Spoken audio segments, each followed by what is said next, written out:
قرآن مجید میں اللہ تعالیٰ کا ارشاد ہے انا انزلناہ فی لیلۃ القدر وما ادراک ما لیلۃ القدر، ہم نے اس قرآن کو لیلۃ القدر میں نازل کیا، تمہیں کیا پتہ کہ یہ کون سی رات ہے؟ لیلۃ القدر خیر من الف شہر، یہ رات 1000 مہینوں سے بہتر ہے۔ تنزل الملائکۃ والروح فیہا بإذن ربہم من کل امر، فرشتے اور جبریل اس رات میں رب کے حکم سے نازل ہوتے ہیں، من کل امر، ہر طرح کے احکامات لے کر۔ سلام ہی حتی مطلع الفجر، یہ سلامتی ہے یہ رات یہاں تک کہ فجر طلوع ہو جائے، یعنی سحری کا وقت ختم ہو جائے۔ اس بارے میں ایک چیز تو لوگ بہت زیادہ جو پوچھتے ہیں کہ لیلۃ القدر تو ہر ملک میں الگ الگ ہوتی ہے، آج یہاں 27ویں ہے، سعودیہ میں کیا ہے 28ویں۔ تو اس بارے میں خوب سمجھ لیں کہ جتنی عبادتیں شریعت نے ہمیں دی ہیں اور ان کے وقتوں کے جو فضائل بیان کیے ہیں وہ ہر ملک کے اسی حساب سے ہوں گے۔ اللہ نے حکم دیا اقیم الصلاۃ لدلوک الشمس، سورج کے ڈھلکتے ہوئے نماز پڑھو، سورج طلوع ہونے سے پہلے فجر کی نماز۔ تو آپ جہاں نماز پڑھ رہے ہوگے وہاں کا سورج مراد ہوگا یا جاپان کا؟ بولو نا بھائی کیا ہو گیا؟ بھائی جاپان میں ہو تو جاپان میں سورج طلوع ہو رہا ہے، پاکستان میں ہو تو پاکستان میں۔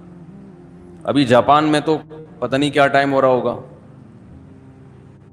تو جیسے نمازوں کے اوقات ہر ملک کے اپنے حساب سے ہوتے ہیں، سعودی عرب میں فجر کا ٹائم جب داخل ہوتا ہے تو ہمارے ہاں فجر گزر چکی ہوتی ہے، اشراق کا وقت بھی ختم ہو چکا ہوتا ہے۔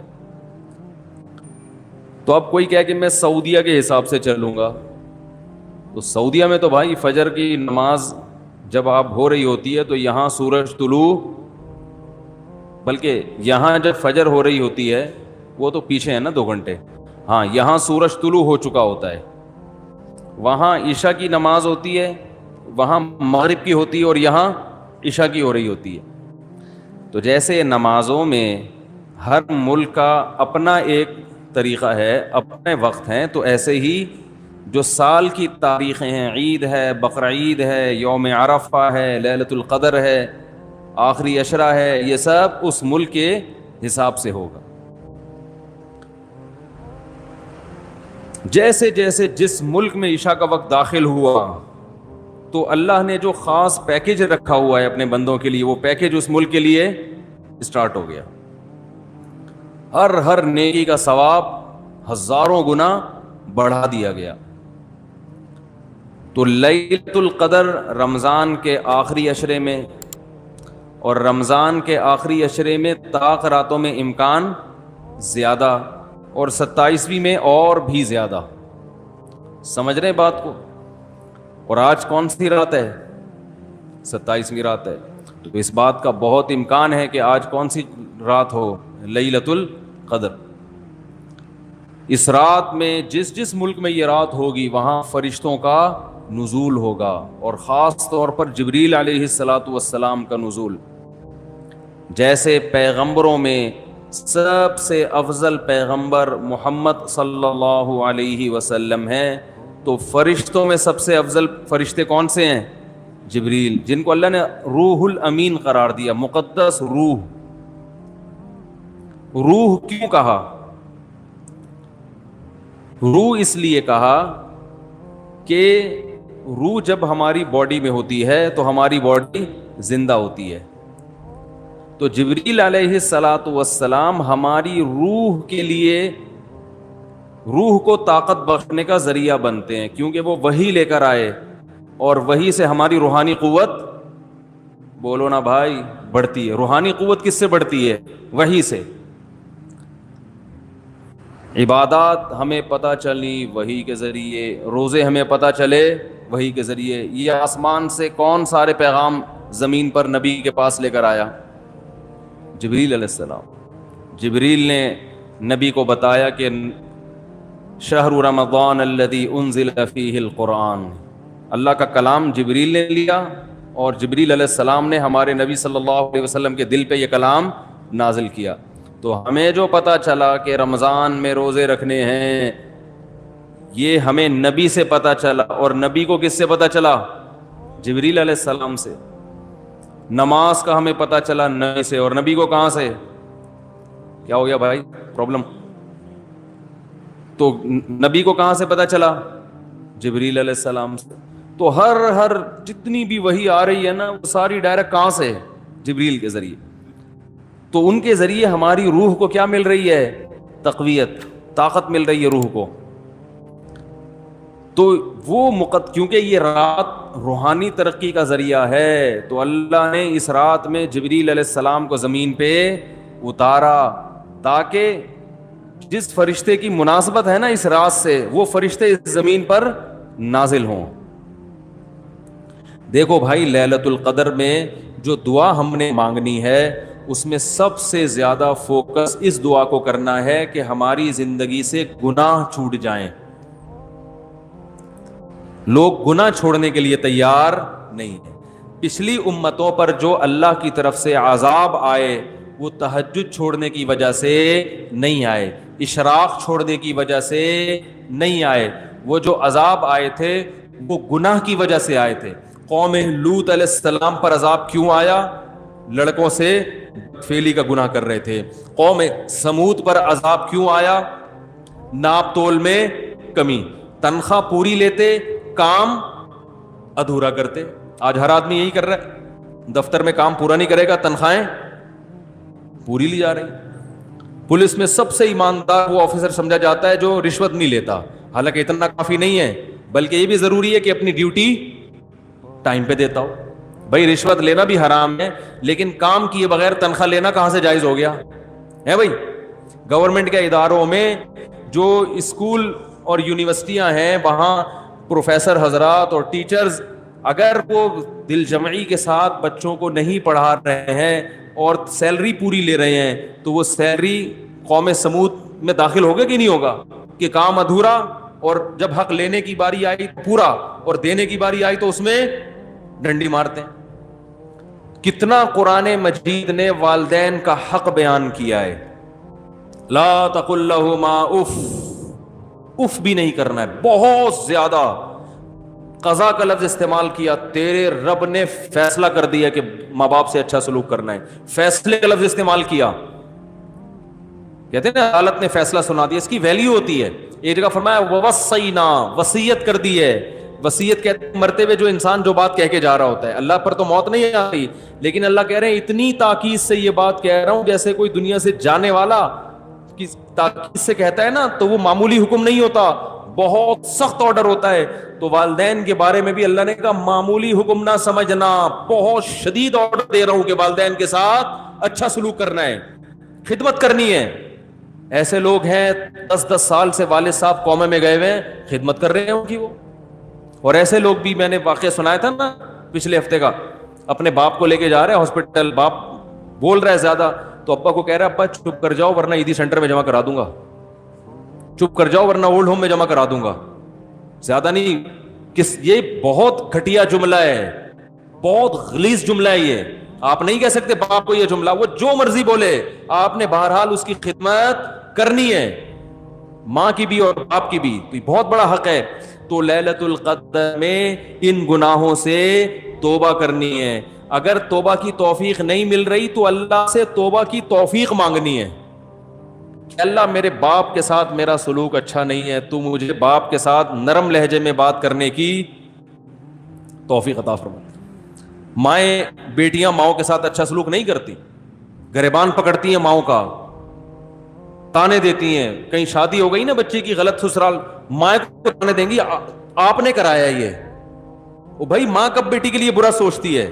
مقدر میں تھا، ہو گیا، آپ نے کیا یہ آپ کی وجہ سے ہوا ہے. بہت غلیظ جملہ ہے، تانے دیے جا رہے ہیں، برا بلا کہا جا رہا ہے. تو اللہ سے ان بیٹیوں نے ہاتھ اٹھا کے توبہ کرنی ہے، اے اللہ ماں کے ساتھ بدسلوکی اس جرم سے میں توبہ کرتی ہوں، اے اللہ تو مجھے اس توبہ پر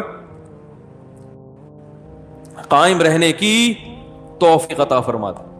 نبی صلی اللہ علیہ وسلم نے فرمایا وہ عورت جنت میں داخل نہیں ہو سکتی جس کی موت اس حال میں ہو کہ اس کا شوہر اس سے راضی نہ ہو۔ کتنی خواتین ہیں شوہر بیسک حقوق ادا کر رہا ہے مگر اس سے تمیز سے بات بولو بھائی نہیں کرتی۔ سب سے بڑا حق تو والدین سے اطاعت میں تو اللہ نے عورت کے لیے شوہر کا حق والدین سے بھی زیادہ کر دیا۔ ہم کوئی انگریز تھوڑی ہیں کہ ہر آدمی اپنے اپنے طریقے کی زندگی گزار رہا ہے۔ وہاں میاں بیوی کا تعلق ایک قانونی ہوتا ہے، وہ تمیز سے بات کرو تو ہم بھی کریں گے، نہیں تو تم بھی نکلو یہاں سے ہم بھی نکلے، کوئی ریلیشن تھوڑی ہے۔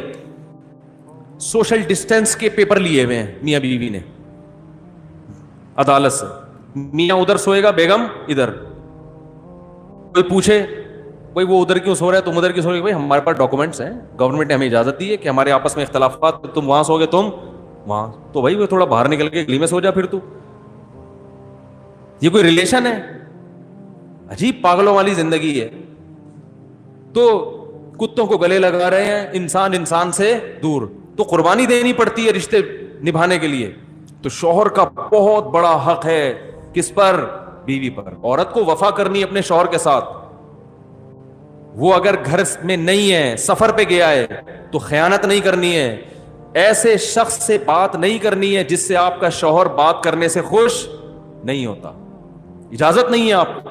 جہاں میاں باہر نکلا فوراً فون ملا لیا، گپیں ہو رہی ہیں، میسج بازیاں چل رہی ہیں۔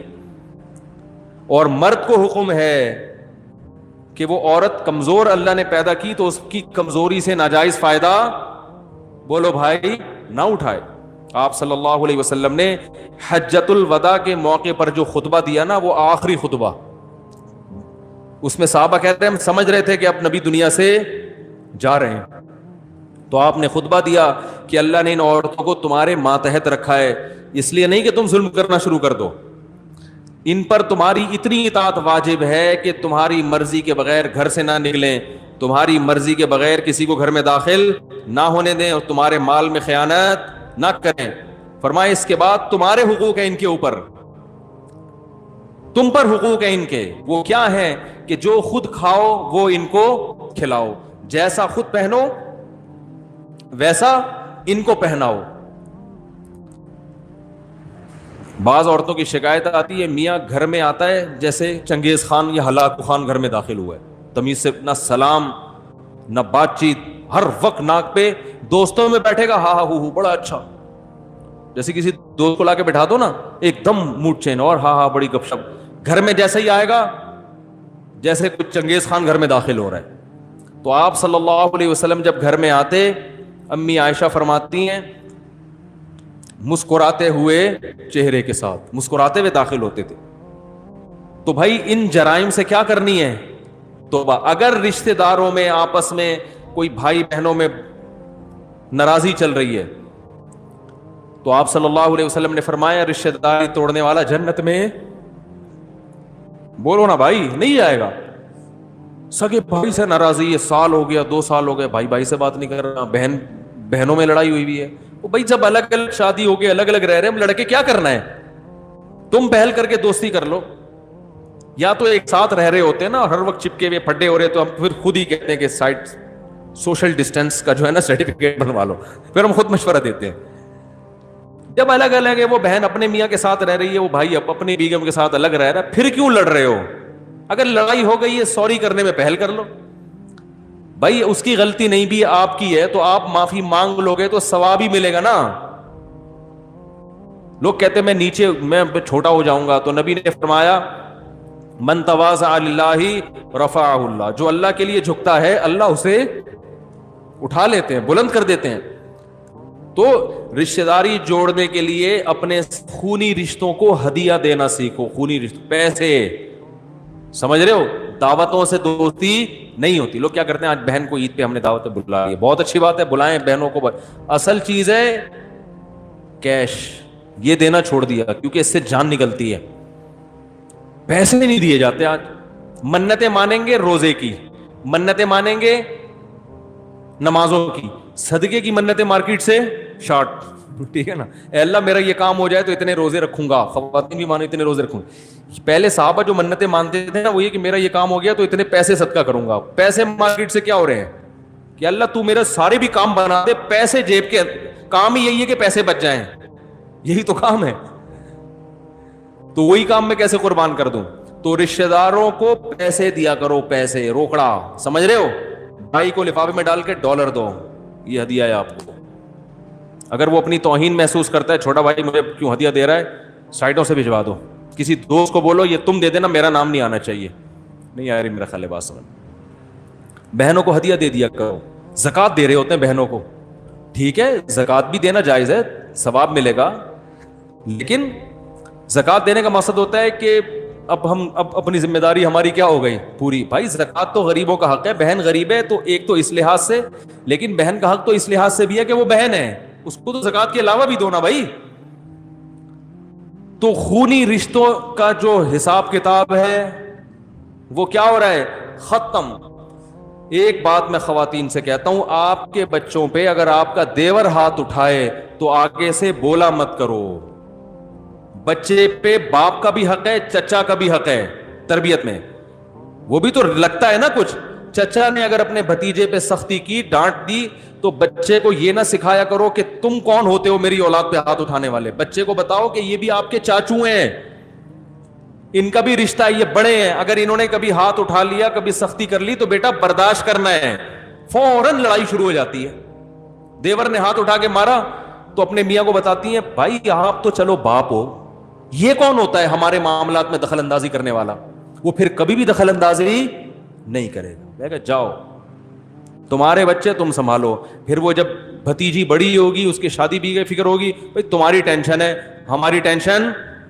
ارے بول لو نا یار, نہیں ہے ہماری ٹینشن نہیں. پھر جب وہ بیٹا بڑا ہوگا, اس کو روزگار کی ضرورت ہوگی, چاچو بولے گا تمہاری ٹینشن ہے, میری ٹینشن نہیں ہے. میں کیوں تعاون کروں بزنس میں اس کے ساتھ, میں کیوں جاب دلواؤں, میرے تعلقات ہیں, میں کیوں دلواؤں, میرا کیا ہے. ہاتھ تو اٹھانے دیا نہیں, اس وقت غیر تھا, اب اپنا کیسے بناؤں. ہم تو بھائی اپنے باپ سے بھی پٹے ہیں الحمدللہ, ابا سے تو بہت ہی پٹے ہیں, تمیز سے, طبیعت سے, اماں سے بھی پٹے ہیں, بھائیوں سے بھی پٹے ہیں. اور ہمارے بچے ہیں, ہمارے بھائی ان کو ڈانٹ دیں, ہم نے تو کبھی نہیں کہا کہ بھئی کیوں. ہم تو کہتے ہیں آؤ کبھی ڈانٹو کبھی پیٹو. اپنے بھائیوں کو ہمارا ابھی بھی بیان سننے میں تو بھائی کبھی کٹ لگائیں یار بچوں کی, ہمیں بھی اچھا لگے گا, بچوں کو احساس ہوگا بھائی یہ بھی کچھ لگتے ہیں. تو خواتین سے محبت کا حکم ہے, ان کو باپ بنانے کی اجازت بولو بھائی نہیں. اگر آپ کی بیوی آپ کے بھائی کو بچوں پہ سختی کرنے یا نصیحت کرنے نہیں دے رہی, تو بیگم کو بتاؤ بیگم اس میں تمہارا نقصان ہے, اس سے ریلیشن کیا ہوگا, کمزور, ریلیشن کمزور ہو جائے گا. اس سے کل میں زندہ رہتا ہوں نہیں رہتا کس کو پتا ہے, میں مر جاتا ہوں تو یہی باپ بن کے پالے گا اس کو. بھائی پالتے ہیں نا, چچا ہی تو پالتے ہیں پھر. تو اسی طرح ماموں ہے, ہم تو بھائی اپنے ماموں سے تک ڈانٹ کھاتے ہیں, اب تک ڈانٹ کھاتے ہیں. کبھی ہمارے ماموں نے آگے ڈانٹا ہو تو ہمارے ابا کو شکایت نہیں ہوئی, ابے تم کون ہوتے ہو آکے ایسا ہیں, میرے بچے ہیں سسرال کا, میں اپنے سسرال کی انٹرفیئرنس برداشت نہیں کروں گا. یہ اب کے ڈائلاگ ہے, پرانے زمانے میں اس کو بد اخلاقی سمجھی جاتی تھی, بدتمیزی سمجھا جاتا تھا اس کو. کیسے سمجھائیں بھائی, کاش پولیس کی سمجھ میں آ جائے تو پھر پولیس سمجھائے گی آپ کو, لیکن ان کو بھی سمجھانا بہت مشکل ہے. تو ماموں بھی بڑا ہے بھائی, وہ آپ کی ماں کی طرف سے بڑا ہے نا. ماموں نے آ کے بھانجوں پہ ہاتھ اٹھا لیا تو شوہر بچوں کے باپ کو تکلیف ہو کہ تمہارے بھائی میرے بچوں پہ سختی کیوں کر رہے ہیں. بھائی تمہارے بھائی اس کے بچوں کے ماموں لگتے ہیں, تو ماموں کا حق ہے کہ بھانجوں کو سلواتیں سنائے, ڈانٹے. پٹھانوں میں ایک چیز بڑی اچھی ہے, کوئی بھی کوٹ کے چلا جائے, خاندان میں سب کو کیا ہوتی ہے ٹائٹ ہے, بالکل فیملی ریلیشن بڑا مضبوط ہے. آپ کے پی کے جائیں پشاور اور یہ سوات وغیرہ, میں تو جاتا رہتا ہوں نا.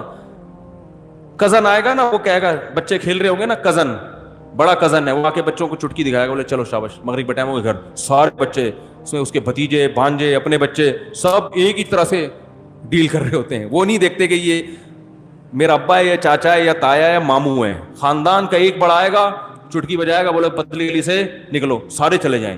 کیونکہ خاندان کے سارے بڑوں کو باپ جیسا رائٹ ہی حاصل ہے. سارے ننیال کو ماں کے حقوق ہیں اور سارے ددیال کو باپ کے حقوق. تو یہ اللہ نے رشتہ داری جوڑنے کو فرض قرار دیا ہے, تو اس کو بھی کریں کہ بھائی اپنے خاندان میں اپنے بچوں کو بڑوں کا ادب سکھائیں, ان کو ورغلائیں نہ کریں. ہاں کبھی سختی کر لے تو الگ سے لے جا کے سمجھائیں, بھائی ایک چماٹ کافی تھا, 6 بلا وجہ لگا دیا آپ نے, الگ بچے کے سامنے نہیں. ایک تھپڑ تھا, چلو 2 بنتے ہیں, آپ بلا وجہ کوٹے جا رہے اس سے تو بد اخلاق ہو جائے گا, تو سائڈ پہ لے جا کے چھاؤں میں آ کے بھائی ذرا ٹھیک ہے بھائی. بچے کو تو ہم یہی کہیں گے کہ 6 مارے, 6 اور مارنے چاہیے تھی, لیکن آپ تھوڑا سا خیال کرو. تھپڑ پہ آپ کا ہاتھ بھی دیکھو کتنا بڑا ہے, بعض لوگوں کا تھپڑ اتنا بڑا ہوتا ہے وہ ایک لگے نا تو پورا چھپ جاتا ہے, تو تمیز الگ سے سامنے نہیں. تو رشتہ داری توڑنے کا جرم ہمارے معاشرے میں ہو رہا ہے, بینکوں میں سود لینے کا جرم ہو رہا ہے, سودی بینکوں میں سودی ملازمت کا جرم ہو رہا ہے, رشوت لینے کا جرم ہو رہا ہے, لڑکوں سے بدفعلی, لڑکیوں سے حرام دوستیاں, زنا, یہ سارے ہمارے معاشرے کے جرائم ہیں. یا تو بھائی انگریز بن جاؤ, انگریز کے ہاں کوئی لیلۃ القدر نہیں ہوتی, نہ کوئی توبہ طائب, کچھ بھی نہیں ہوتا. ان کے یہاں لائف کو انجوائے کرو, انٹرٹین کرو, مزے اڑاؤ اور پتلی گلی سے نکل لو, ٹھیک ہے. تو اگر یہ نظریہ ہے تو جتنی ٹینشن مذہب کی لی ہوئی ہے اتنی ٹینشن لینے کی بھی ضرورت نہیں. پھر تو نہ رمضان, نہ شوال, نہ تراویح, نہ عید. پھر کیا عید چاند 29 کا ہوتا ہے, 30 کا ہوتا ہے, پھر کیا کرنا ہے جب روزانہ عید ہے نا. پھر تو کل سے ہی پراٹھے کھانا شروع کر دو دن میں. آج 27ویں رات ہے, کل 27واں روزہ ہے, کل صبح اٹھ کے کھاؤ طبیعت سے, پھوڑو. انگریز تو سارے انگریز صبح اٹھ کے روزہ رکھیں گے, کل ہیں پھوڑیں گے, برگر کھائیں گے, پیزا کھائیں گے. ان کو تھوڑی اس سے ٹینشن ہے رمضان کیا ہے, شوال کیا ہے, حج کیا ہے, حج ہوگا کہ نہیں ہوگا. لوگ پوچھ رہے ہیں نا, گورے نے کبھی پوچھا حج ہو رہا ہے کہ نہیں ہو رہا, کہ بھائی تمہاری ہیڈک ہے, ہمارا نہیں ہے.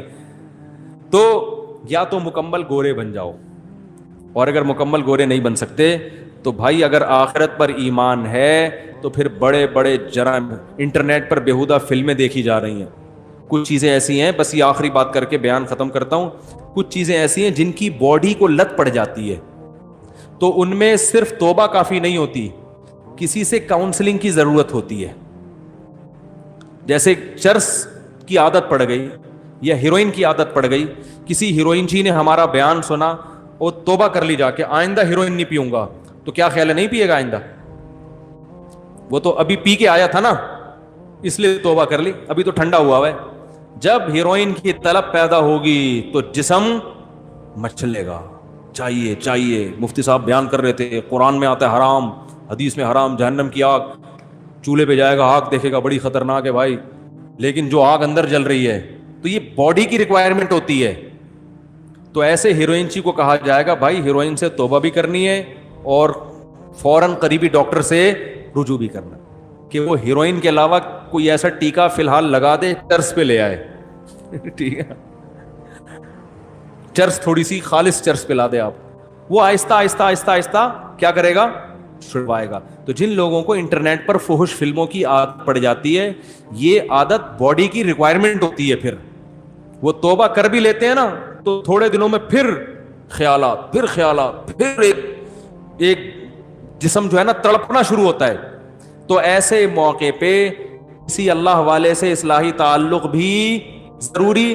اور میں ایسے نوجوانوں کو کہتا ہوں کسی ماہر نفسیات سے بھی رابطہ کرو جو خود یہ فلمیں نہ دیکھتا ہو, کیونکہ بعض ڈاکٹر خود ہی یہ کام کر رہے ہوتے ہیں, ان کو یہ برائی سمجھتے ہی نہیں ہے اس کو, کہنے کیا ہے نفسیات, انٹرٹین تھوڑا سا, وہ ان کے اپنے انگلش ہوتی ہے ان کی. بعض ڈاکٹر الٹا لوگوں کو الٹے کاموں پہ لگا رہے ہوتے ہیں, کہہ رہے ہیں یار اتنا بھی اسٹریس جو ہے نا لائف میں صحیح نہیں ہے, اسٹریس کو ختم کرنے کے لیے. حالانکہ اس سے اسٹریس ختم نہیں ہوتی, اسٹریس بڑھتی ہے. جیسے کوئی کہے اسٹریس ختم کرنے کے لیے ہیروئن پی لو, پینے کے بعد تو ایسی اسٹریس ختم ہوگی کہ آپ کو لگے گا دنیا میں مجھ سے زیادہ خوش کوئی ہے نہیں, لیکن اسٹریس اس سے بڑھتی ہے, پھر اور مانگے گا اور پھر اسٹریس سے ہی مر جائے گا وہ جا کے. تو ایسے ہی یہ جو فحش چیزیں دیکھی جاتی ہیں یہ اسٹریس کو وقتی طور پہ ختم کرتی ہیں, حقیقت میں یہ اسٹریس کو بڑھاتی ہیں. ایسا آدمی خوش نہیں رہ سکتا. تو کسی کو زنا کی عادت پڑ گئی اور کسی اور طرح سے اپنی خواہش پوری کرنے کی عادت پڑ گئی, انٹرنیٹ پر فحش فلمیں دیکھنے کی عادت پڑ گئی, تو توبہ بھی کرنی ہے اور ساتھ ساتھ علاج کے لیے جسمانی اور روحانی دونوں معالج سے رابطہ بھی کرنا.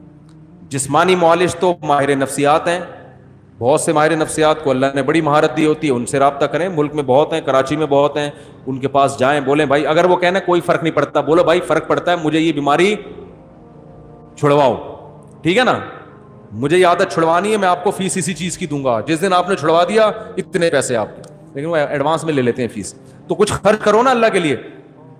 تو ماہر نفسیات کے پاس بھی جائیں اور اللہ والوں سے اصلاحی تعلق بھی قائم کریں.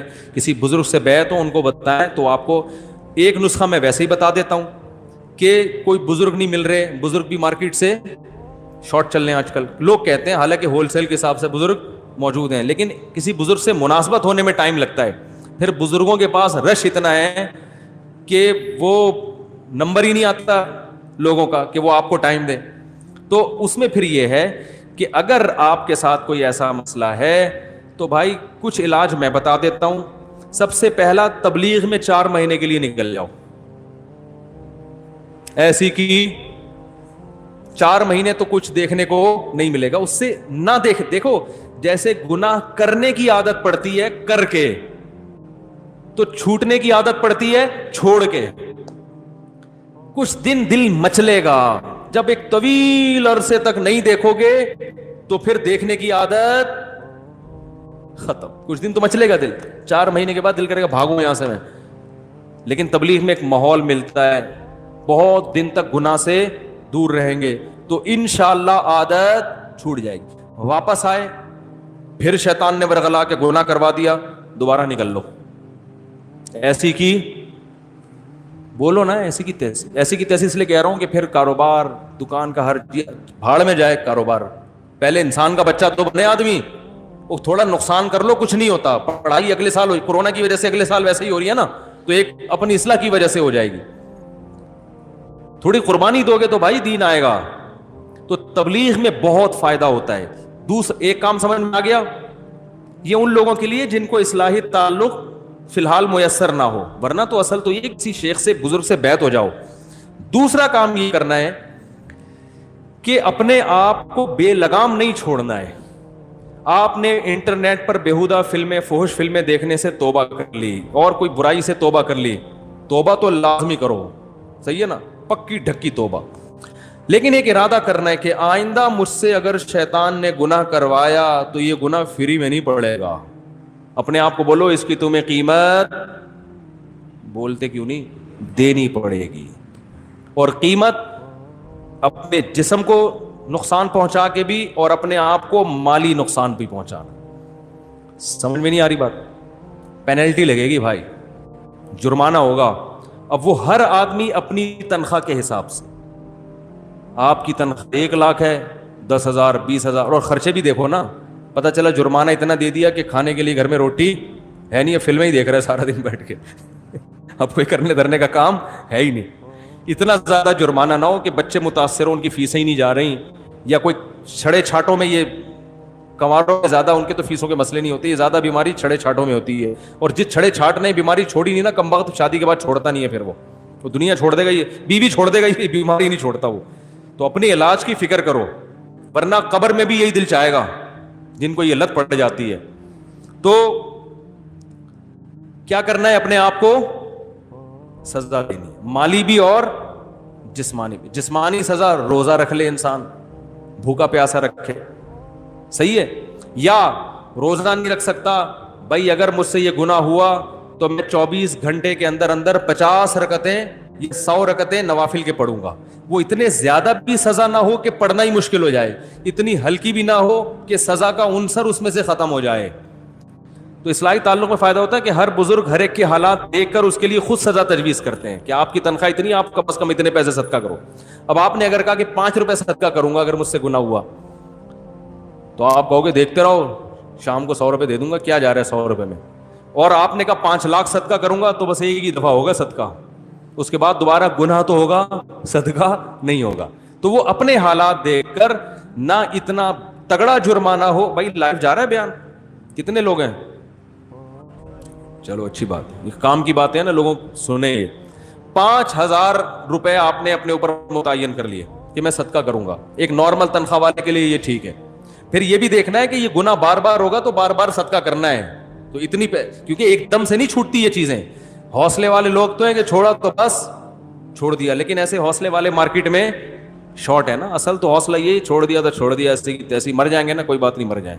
جگر مراد آبادی نے شراب سے توبہ کی تھی تو بیمار ہو گئے, مرنے لگے, تو ڈاکٹروں نے کہا, حکیموں نے کہا کہ تھوڑی سی پی لیں. انہوں نے کہا مر جائیں گے نا تو کیا ہو گیا بھائی, جنت میں چلے جائیں گے.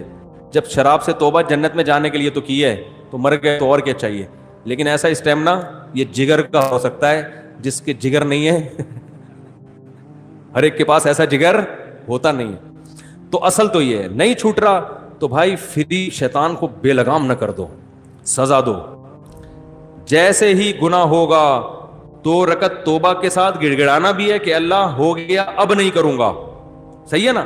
شیطان کہے گا پہلے بھی تو یہی کہا تھا اب نہیں کروں گا, دوبارہ یہی کہہ رہے اب نہیں کروں گا. تو شیطان کو بولے جب اللہ توبہ قبول کرنے کے لیے تیار ہے تو تیرے پیٹ میں مروڑ کیوں ہو رہا ہے. صحیح ہے نا. شیطان پتہ ہے توبہ چھڑوا دیتا ہے, کہہ رہا ہے تیرے سے تو بار بار یہی کہہ کے جاتا ہے پھر کر لیتا ہے, تو چھوڑ اب نہیں کر. تو شیطان سے بول کہ جب گناہ کرتے ہوئے شرم نہیں آ رہی تھی, حالانکہ توبہ کر کے گیا تھا نا, تو توبہ کرتے ہوئے شرم کیوں آئے بھائی.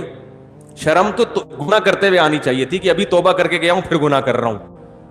کرتے ہوئے شرم نہیں آ رہی, گناہ کرتے توبہ کرتے ہوئے شیطان جو ہے نا آپ کو شرمیلا بنانے کی کوشش کر رہا ہے. تو کیا کرنا ہے, گناہ ہو جائے تو فوراً سب سے پہلے تو 2 رکعت پڑھ کے اللہ سے معافی مانگ کے توبہ, اور فوراً اپنے اوپر جو آپ نے پہلے سے سوچا ہوا تھا, اس وقت نہیں سوچنا, پہلے سے سوچا ہوا تھا اگر یہ گناہ ہو گیا تو اتنے پیسے صدقہ کروں گا یا نہیں, اتنے پیسے بھی اور اتنے روزے بھی یا اتنی نمازیں. جسمانی سزا میں نماز یا روزہ, اور مالی سزا میں پیسے. بعض لوگوں کی طبیعت میں سخاوت ہوتی ہے, وہ گناہ کرتے ہیں وہ پورے پیسے ہی اڑا دیتے ہیں, ان پہ پھر اس کا اثر نہیں ہوتا. لہذا ہم دونوں سزائیں بتاتے ہیں کہ جسمانی بھی ہو اور مالی بھی ہو. سمجھتے ہیں کہ نہیں سمجھتے ہیں؟ تو یہ پھر خود سے متعین کرنا ہے. اس سے کیا ہوگا کہ چپت پڑنا جب شروع ہوگی, کہتے ہیں نا آئینہ بنتا ہے رگڑے لاکھ جب کھاتا ہے دل, کچھ نہ پوچھو دل بڑی مشکل سے بن پاتا ہے دل. دل کے جب رگڑے لگتے ہیں تو آہستہ آہستہ چمک پیدا ہونا شروع. تو گناہ کے بعد جب سزا ملے گی تو پھر اگلی دفعہ گناہ کرتے ہوئے خیال آئے گا کہ یار جیب سے پیسے نکلیں گے, سوچ لے تو سارے پیسے اسی میں اڑانے ہیں کیا. لیکن ایک بات خوب سمجھ لو کہ پھر بھی گناہ ہو سکتا ہے, پھر صدقہ ہوگا, پھر گناہ ہوگا, پھر شیطان حملہ کرے گا کہ یار صدقہ کرنے سے بھی فائدہ نہیں ہو رہا, لہذا صدقہ کرنا چھوڑ دے. یہ شیطان کا حملہ ہے. فائدہ ہو رہا ہے, آہستہ آہستہ ہو رہا ہے, آپ کو محسوس نہیں ہو رہا. یقیناً جتنا پہلے کرتے تھے اس میں لازمی کمی آئے گی. سمجھ میں آ رہی ہے بات؟ کمی آنا شروع ہوگی. یہ ایسا ہی ہے جیسے آپ کو کسی نے کہا کہ جم جاؤ, ویٹ اٹھاؤ تو طاقت آئے گی. اب آپ نے پہلے دن بٹن اٹھائے نا تنکے کے دونوں طرف. ہمارے ایک دوست تھے بہت ہی باریک سے, کہہ رہے تھے میں چاہتا ہوں موٹا ہو جاؤں. میں نے کہا جم جایا کرو. تو میرے سے وزن ہی نہیں اٹھتا. میں نے کہا لائٹ ویٹ اٹھا لو یار, 5 کیجی اٹھا لو. کہہ رہے نہیں 5 کیجی. میں نے کہا 2.5 کیجی اٹھا لو. وہ واقعی بہت باریک تھے. کہہ رہے وہ بھی نہیں اٹھتا. میں نے کہا ایک تنکا لو, ایک طرف بٹن لگاؤ, ادھر بھی بٹن لگاؤ, ادھر بھی بٹن, وہ اٹھاؤ, یہ تو اٹھ جائے گا نا. میں نے کہا خود یہ بٹن اٹھائے ہوئے کہ نہیں اٹھائے ہوئے؟ کہہ رہے یہ تو آپ مذاق کر رہے ہو. میں نے کہا آپ کون سا آپ بھی تو مذاق ہی کر رہے ہو بھائی. کوئی تو ایک حد ایسی ہوگی جہاں ویٹ آپ سے اٹھے گا. تو یہ بٹن اٹھاؤ تنکے سے, پھر 2 بٹن لگا دو, پھر ویسٹ کوٹ کے بٹن بڑے والے لا کے لگا دو. ایک دن آئے گا انشاءاللہ بٹن کی جگہ لوہے کی پلیٹیں آ جائیں گی. تو یہ کیوں ہے؟ فائدہ ہوتا ہے, نظر نہیں. آہستہ آہستہ اسٹیمنا بڑھتا ہے. باڈی بلڈر پہلے دن اگر دیکھے گا کچھ بھی نہیں ہے, 1 سال کے بعد دیکھے گا بولے گا بھائی پہلے تو ایسے نہیں تھے. پہلے تو قمیض اتارتے تھے, ڈاکٹر کو ایکس رے کرنے کی ضرورت پڑتی نہیں تھی, یہیں سے نظر آ جاتا تھا پھیپڑوں میں کتنا پانی آیا ہوا ہے. ٹھیک ہے نا. تو آہستہ آہستہ ہوتا ہے. تو اسی طرح یاد رکھو, جب پینلٹی لگاؤ گے اپنے اوپر, جرمانہ دو گے, توبہ بھی کرو گے, لگے گا تو یہ کہ کوئی فائدہ نہیں ہو رہا, لیکن آہستہ آہستہ فائدہ. بھائی 10-15 سال کی عادت ہے, 2-4 سال تو لگ سکتے ہیں نا چھوٹنے میں. تو ہمت نہیں ہارنی, ٹھنی اس سے ہے دشمنی عمر بھر کی, کبھی وہ دبا لے کبھی تو دبا لے. شیطان سے پھڈا ہمیشہ کا ہے. ابھی تک تو شیطان ہی دباتا رہا ہے, آج ہم بھی ٹرائی کرتے ہیں, دبانے کی کوشش کرتے ہیں نا. ایک دن آئے گا انشاءاللہ کچل دو گے شیطان. تو مایوس نہیں ہونا ہے, چھوڑنے کی کوشش بولو نا بھائی کرنی ہے. دوسری بات یہ کہ بالفرض گناہ اگر نہیں چھوٹا, آپ صدقہ بھی کر رہے ہیں, روزہ بھی رکھ رہے ہیں, یا نمازیں بھی پڑھ رہے ہیں کفارے کے طور پہ, اصل تو یہ کہ چھڑوانا ہے گناہ, ایسی کہ چھوڑ کے دنیا چھوڑنے سے پہلے پہلے گناہ چھوڑنا ہے, کیونکہ اس کا انجام اچھا نہیں ہے. لیکن اتنا فائدہ تو ہوگا نا اگر بالفرض نہیں چھوٹا. شیطان کہہ رہا ہے یہ تیرے سے نہیں چھوٹے گا, تو خام خواہ میں صدقے کر رہا ہے, تو شیطان کو بتائیں یار کم از کم اتنا تو ہو رہا ہے نا کہ ترازو کے ایک پلڑے میں اگر گناہ آ رہے ہیں تو دوسرے پلڑے میں نیکیاں بھی تو جمع ہو رہی ہیں نا. کیا خیال ہے بھائی؟ صدقہ تو خیرات بھی تو, غریبوں کو کھلانا, ان کی دعائیں, وہ بھی تو ایک پلڑے میں جمع ہو رہی ہے نا. تو اصل تو یہی ہے کہ گناہ سے تو بہرحال بچنا ہی بچنا ہے. ایک گناہ بھی عذاب جان بن سکتا ہے, لیکن شاید قیامت کے دن اللہ کی رحمت ہو جائے, اللہ کہیں یہ تیرے گناہ ہیں لیکن فلاں موقع پہ تو نے روزہ رکھا تھا, فلاں موقع پہ تو نے نماز پڑھی تھی, تیرا دل نہیں چاہ رہا تھا, نفس کو مار کے تو نے نماز پڑھی تھی سزا کے طور پر, یا تو نے صدقہ کیا تھا حالانکہ تیرا پیسہ خرچ کرنے کا دل نہیں چاہ رہا تھا, تو اس نیکی کا ہو سکتا ہے وزن آپ کے گناہوں کے وزن سے زیادہ ہو جائے. نہیں آ رہی بات؟ تو ادھر کچھ برے کام کر رہے ہو تو کچھ اچھے بھی تو لگا لو نا. تو چلو ادھر گناہ بڑھ رہے ہیں, ادھر نیکیوں کا گراف بھی تو اوپر جائے گا, تو کچھ تو سزا ملے گی, تو اس میں کچھ تو کمی ہو جائے گی نا آخرت میں, اور یہ بھی ہو سکتا ہے کہ فل معافی ہو جائے. تو اصل تو ہدف یہی ہے کہ چھوڑنا ہی ہے بہرحال, لیکن ساتھ ساتھ پینلٹی بھی لگانی ہے. تو اس طریقے سے انشاءاللہ گناہ آہستہ آہستہ چھوٹ جائے گا. اور بہنوں کی وراثت ہے وہ تو فوراً جا کے حوالے کر دو, اس میں یہ نہیں کہ کل تک نہیں دی تو 50 روپے جرمانہ. وہ دو جتنے طارق روڈ کی دکانیں ہیں نا ابھی تک کھا کے بیٹھے ہوئے ہو, بہنوں کے جا کے ہینڈ اوور کر دو. فون کرو بھائی تمہارا یہ وراثت میں حصہ بنتا ہے, بتا دو کتنا بنتا ہے, ابھی سے بھیج دو, کیونکہ ابھی تھوڑا جوش پیدا ہوا ہوگا, ایک ہفتے بعد ختم. ٹھیک ہے نا؟ تو اسی طرح جس کا حق لیا ہوا ہے, کوئی قرضے کھا کے بیٹھے ہوئے, فوراً لے جا کے ادا کر دو. علماء اس کا اہتمام کرتے تھے کہ حق لینے میں تاخیر ہو سکتی ہے, دینے میں تاخیر نہیں ہونی چاہیے.